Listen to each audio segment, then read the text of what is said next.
almost every Tuesday. We do most Tuesdays.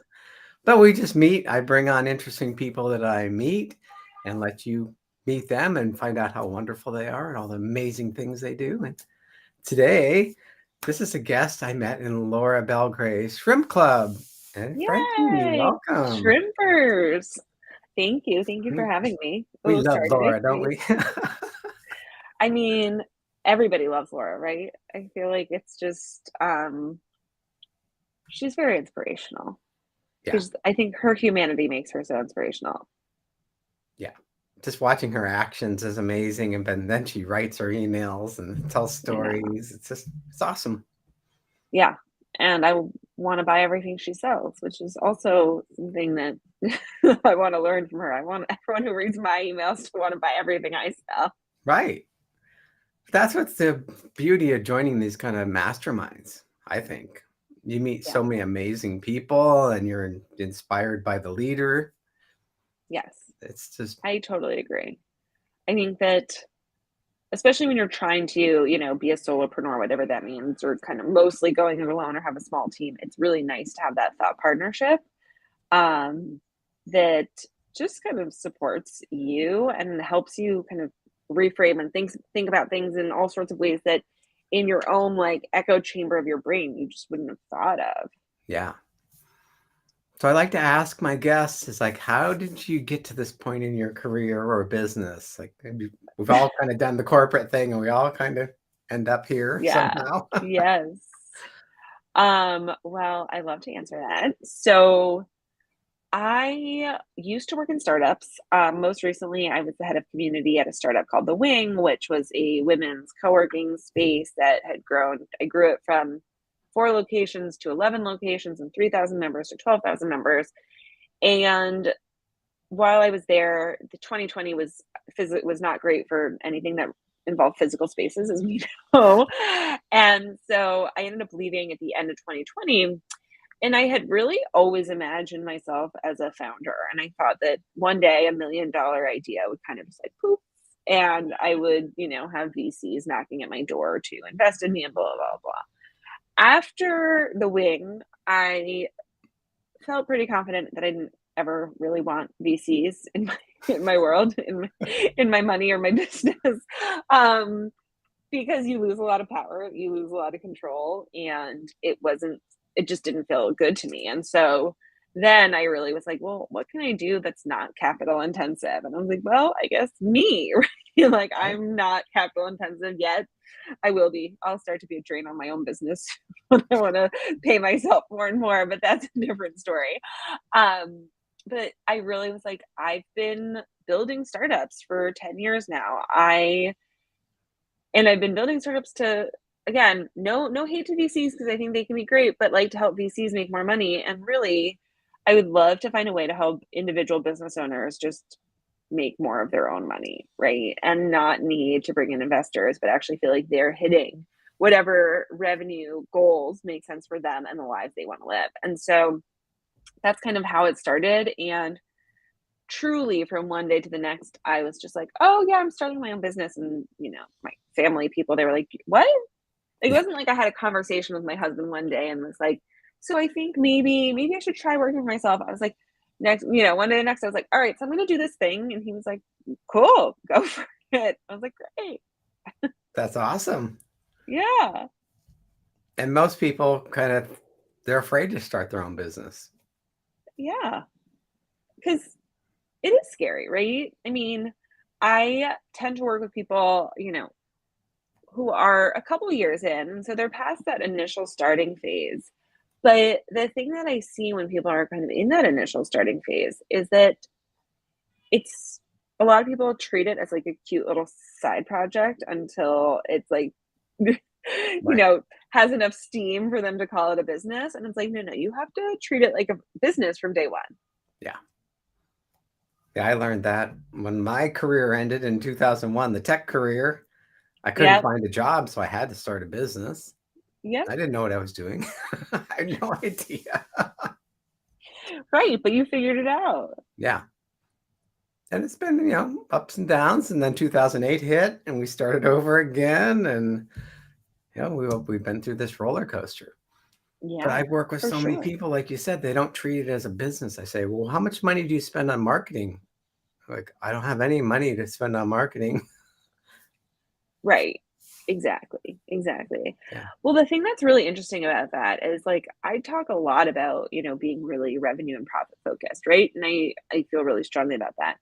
But I think it's interesting because people often feel like saving every penny is like the wise thing to do, the prudent thing to do. But I always tell people like not spending on yourself and on your business can be as imprudent as overspending. Yeah. It's like, how are we Like, going to let people know that you're out there? You need to market. yeah, yeah. Or if, I see this with people who do kind of more agency style work or done for you work and that sort of thing. It's like you're gonna hit a cap on how much you copy you can write for people. So, Right. like, how else are you bringing money in, right? I mean, Laura talks about that a lot, of course, just because of her experience, but it's very important to keep in mind that like there are, I think sometimes someone earlier on a call that I was on with, like a group that I run, it was like, well, I know I just need to make time for it. And I was like, no, but sometimes there truly is no more time in the day, right? There's just not, especially she's a mom of two young kids, like there's just not that much time left. Like maybe you don't have time for it. And then what? Yeah. Does it not happen? Do you need to invest in it? Like, what are your choices at that point? Right. So you say you should stay close to the money. What do you mean by that? Stay close to the money. So it all started. What do I mean? I mean that there are so many things that we could spend our time doing and so many distractions and so many different tasks that feel urgent if or important. But at the end of the day, only things that as entrepreneurs we really need to spend our time on are the activities that are really driving us revenue and that are driving us the most revenue as I would say as immediately as possible. So I see, I've had clients who are like, well, I have to make a reel for Instagram. And the reel takes them like an hour and a half because they're trying to do something like, fancy. And Mhm. so they spend an hour and a half on that. And then they post the reel. And then they need to wait for people to watch it and engage with it. And then potentially, if they even think to do this, they'll reach out to them to be like, hey, thanks for liking my post. Like, how's it going? But that usually doesn't happen, so they kind of just wait for them to follow them and, like, stick around in their world, and then one day they launch or one day they talk about something they sell, and they're hoping that that person will reach out to them and be like, "Can I buy from you?"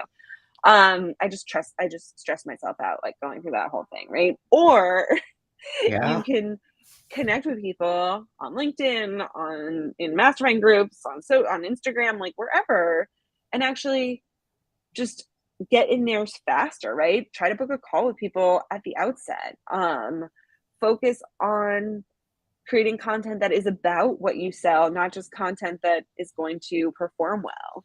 Like there's so many things that are closer to a potential revenue opportunity Mhm. than where we spend our time. And if you start looking at your time in this way, like how much time am I spending close to the money and how much time am I spending not close to the money? It's surprising how many people think they well talk about how they want money or more money and then are actually doing very little work that leads to that money. Right. I I teach my clients is basically that social media post. It's like a farmer planting seeds. People will Yeah, see that eventually, but if you really want to engage with people, get on LinkedIn and start conversations with people. yeah, Don't pitch them. Start a conversation and build a relationship. And like, oh, yeah. I don't have time for that Right. You're like, because they're okay. making reels. Exactly, exactly. And like no hate on reels. I've made reels, but it's just if you try to get that like lip sync perfect, like really trying to be like Dwight from The Office, it takes time. It takes time to sync up and get the words And it's right. stuff you should be outsourcing. Yes, 1,000%, 1,000%. So yeah, I mean, staying close to money is just really about being mindful about the fact that there's so many, you know, I feel like admin and back end things and tech things also kind of fall into this category where you're like, I always joke that in every course I've taken in the Facebook group, there's like an archetype named Software Sally, and someone will post something like, my email list just crossed 1,000 people, and Software Sally will like pipe in and she'll be like, what email like service provider are you using? And it's like, it's not about the software. It's about this person, while you're still busy thinking about what software you should use, has been putting themselves out there and getting more people on their list and more people to sell to. Right. That's why I asked you, how many sales conversations did you have today? Yeah. And most people say 0. Or they say they start their LinkedIn invitations with a sales pitch. So they Right. found that. Like, no, build a That's not a relationship. conversation. Eventually there'll be sales conversations, maybe, not always. Yeah. So why is most business advice bad? Ooh. Because it's not personalized, because it's highly, I want to say it's generic, but aside from the generic piece, which is frustrating to me, it's actually very task oriented, right? Mm-hmm. And there's nothing wrong with learning how to do specific tasks and skills, like learning to write copy or that sort of thing. But before you can even go down that road, before you can even invest in anything like that or start to like implement those sorts of things, you need to like make sure that your strategic foundation is strong. Because if you're learning copy, but let's just say you don't have an email marketing strategy, or you don't need to write copy for whatever reason, everyone kind of needs to write copy. So this is a terrible example.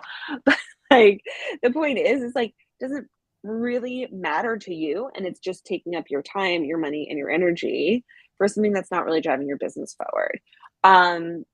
Same with digital courses or kinds of all type of zeitgeisty things that can be great channels for certain people and not for everyone. I was on a call earlier with a web designer, and she does really high touch, highly customized web design. She takes on very few projects a year at a very high price.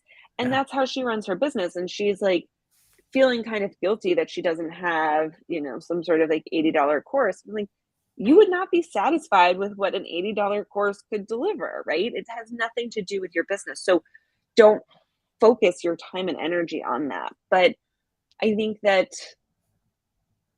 there's a lot of business advice out there that's like a lot of like band-aids rather than actually trying to solve like the root cause problem. And then once you solve the root cause problem, then you can really proactively start to think about, what does my business need and how do I get it? Right. Like trying to learn copywriting. I've been trying to learn it for 20 years. And I bought Right. a It is a lifelong courses, journey. but I finally realized the only way you get really good at it is do that every Yeah. day Yep. and focus on that. Don't try to learn Facebook ads and LinkedIn and this and that. Yes. Pick one thing and do Exactly. it really, really well. Exactly. Exactly. And, I mean, yeah, I think that I'll be done with like therapy before I'm done learning how to write copy.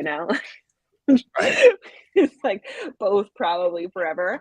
But yes, I think we maybe it's a, I don't know if it's a millennial thing or just like, the world that we live in, right? But we're looking for these quick fixes and these easy solutions, like these like pathways to more money. And it's like, well, one, doing it is the real pathway to more money. I'm like, sorry, I have bad news for you. Like, I can help you build a great strategy, but if you don't do it, it's not gonna like, I'm not a fairy. Like, Right.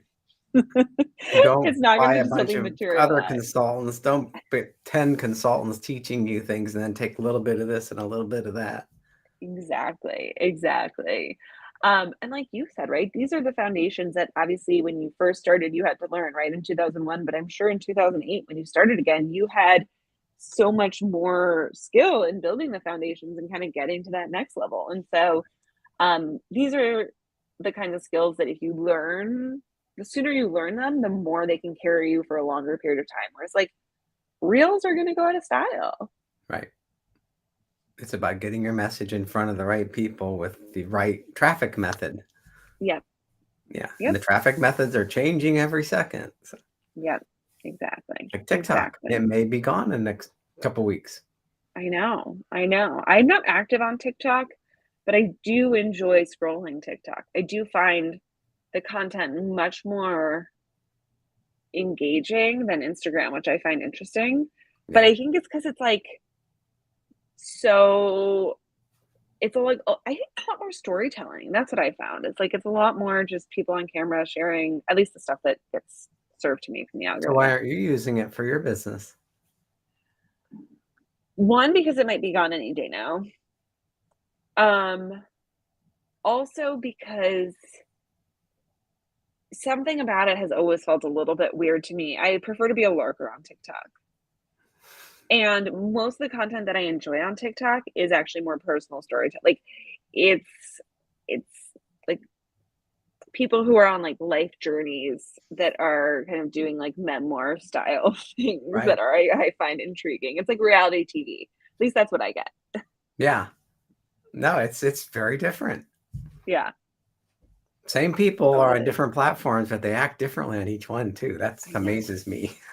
I know. Well, the really funny part about that is that I have I have met people or connected with people who from following them didn't necessarily like very much, didn't enjoy their content or kind of like the brand facets that they were showing. And then I have a call with them. I'm like, oh, they're just a regular person. They're pretty cool. Like it's fine. But however they're presenting themselves to the world. And it's just such a good reminder, right? Like that the people that what you see online is everyone's like, it's a highlight reel. Yes, but it's also just one part of a person. And we are all much more multifaceted than the internet allows us to Right. convey, One of my mentors which is said, why like, starting conversations with people is so great. it's not that hard. Wait, what did your mentor say? Oh, just about, gosh, what was he saying? Oh, Facebook. You see someone on Facebook, they're like, crazy, having fun. Then you see them literally a minute later on LinkedIn and they're like real stuffy and boring. And he says, yeah, it's like you go to LinkedIn, you're at the library, you can't make too much noise or somebody will yell at you. When you go to Facebook, you just let your hair down and you're a whole different person. Yeah, I know. It's very interesting. Yeah. Like I posted this story about my dog. I put it on Facebook and LinkedIn. I got more responses on LinkedIn about my dog passing away. Interesting. Is that because you're more active on LinkedIn or just because I write my of the type of daily content? emails, which Laura taught us, be active Yeah, on yeah, there. yeah. And I post them as an article on LinkedIn and then a post on LinkedIn, a tidbit of it, a little Yeah. snippet. And then I put it on my Facebook page. Then I put it on medium.com. And All right. LinkedIn got the most responses about my dog dying. Interesting. I never would have Interesting. guessed. I never would have guessed either, to be honest. No. So How funny is you that? got to test. Always be testing, right? We're marketers. Yes. So, one thing guaranteed to help you make more money. Ooh. I feel like this is everyone's favorite question. So make a plan for how you make the money that you want, meaning make a revenue roadmap. Most people I see out there are saying big numbers with no real foundation or plan for like how they're going to get there, right? So they're like, I want to make $500,000 this year. I'm like, cool, how? They're like, I'm going to sell a lot of stuff. Well, what stuff and to how many people and how are you getting it in front of those An people? $80 And course. exactly, you're like, that's going to take you some time. Um, I think so. Basically, if you want to make more money, just really get familiar with your numbers. Make a plan for how you're going to bring in every single dollar that you want to make. Mhm. And how meaning what you're going to sell, who you're going to sell it to, and how you're going to sell, like how you're going to sell it, whether it's a launch, evergreen, so on and so forth. It's such a easy thing to do, and it's kind of surprising. Maybe it shouldn't be surprising. I'm surprised by how many business owners I've met who have truly never done this. They've never actually put pen to paper with a calculator or an Excel spreadsheet and just like thrown in some very basic numbers. Right. Even people who are making those numbers. Yeah. It's amazing. Yeah. Because I've run into a lot of And people that are focused on building that funnel. I'm like, okay, I got right. funnel and lead magnet and follow-up emails. Like, okay, but Now to what? drive people to that lead magnet, you need to know when to sell to them. Totally. Totally. And the interesting thing is I was looking at some of my clients who've done this and, kind of what they've seen. And it's like all of them, I mean, maybe not all, because that's like definitely an exaggeration, but I would say at least 80% of them are on track to whatever we mapped out or beyond. Mhm. Because it just simplifies everything to moving away from that, like, oh, I just need to build a funnel thing. And it's like everything is kind of loosey goosey. And actually, just like the only thing that I need to do this month is get to X number of dollars. What could that look like? And let me focus on that. Yeah. And what activities bring me closer to that money? Exactly. Ding, ding, Hmm. ding. I sense a theme here. Do you? So how do you help your clients? So I help my clients build growth strategies that really allow them to do the right work at the right time so that they can make more money, have more free time, and all those good things. Cool. And there's your website. Do you have any like That's me. goodies on your website that would I help us if have we I found have one? lots of goodies on my website. You can sign up for Strategy Snacks on my website. Strategy Snacks is my podcast and audio series. Okay. And I also am actually hosting a workshop next week that's all about building out your revenue roadmap. So if you like the idea of that, definitely join me there. I signed up for that just now. Yay! Well, thank you so much for your time, Frenchie. This has been great. Thank you. Thank you for having me. And I love being in Shrimp Club with you. Sounds good. I'll Thanks, talk to you soon. everybody.